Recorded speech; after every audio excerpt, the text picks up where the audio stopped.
Salam sigap dan shalom. Sekedar mengingatkan kembali arti dan makna salam sigap, yaitu S. Selalu bergantung kepada Allah dalam doa setiap hari. I. Ingat, cari dan gali pengetahuan tentang Alkitab untuk mengetahui persis kehendak Allah dalam hidup Anda hari ini. G. Gejala berbuat dosa adalah dimulai dari pikiran. Hindari dan cegah langkah pertama berbuat dosa itu. A. Apapun pelayanan yang Anda kerjakan saat ini, lakukanlah itu dengan segenap hati. P. Persiapkan diri Anda untuk menantikan kedatangan Yesus. Kiranya Tuhan Yesus memberkati kita sampai Maranatha. Renungan kita pada hari ini, Kamis 1 Oktober 2020, berjudul Pilar Utama Umat yang Menantikan Kedatangan Yesus Kedua Kali. Ayatnya terdapat di dalam Daniel 8 ayat 13. Sampai berapa lama berlaku penglihatan ini, yakni korban sehari-hari dan kefasikan yang membinasakan, tempat kudus yang diserahkan, dan bala tentara yang diinjak-injak? Pena Inspirasi menjelaskan judul renungan kita pagi ini, Pilar Utama Umat yang Menantikan Kedatangan Yesus Kedua Kali dalam Keluarga Allah adalah sebagai berikut. Pertama, pilar pertama adalah belajar firman Allah, terutama kitab Daniel dan Wahyu. Firman Allah perlu dipelajari lebih mendalam, terutama kitab Daniel dan Wahyu harus mendapat perhatian lebih dari yang sudah-sudah. Terang yang diterima Daniel dari Allah telah diberikan khususnya untuk zaman akhir. Kedua, pilar kedua, belajar memahami nubuatan kitab Wahyu yang belum digenapi akan segera digenapi. Ramalan-ramalan dalam kitab Wahyu yang belum digenapi akan segera digenapi.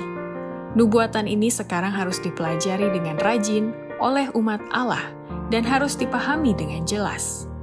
Kitab ini tidak menyembunyikan kebenaran. Dengan jelas diberikannya amaran-amaran kepada kita tentang apa yang bakal terjadi.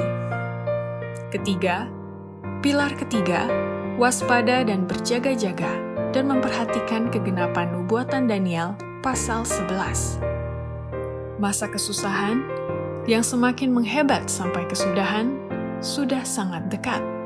Tidak ada waktu yang boleh disia-siakan. Dunia digerakkan oleh roh peperangan. Nubuatan Daniel pasal 11 hampir mencapai kegenapannya. Keempat, pilar keempat memperhatikan setiap amaran dalam kitab Daniel pasal 12. Marilah kita membaca dan mempelajari kitab Daniel pasal 12. Itu adalah suatu amaran yang semua kita perlu memahaminya sebelum masa kesudahan. Kelima, pilar kelima, mempelajari dan memahami cara bekerja Allah dalam gerakan pembaruan yang besar itu dan kegenapannya.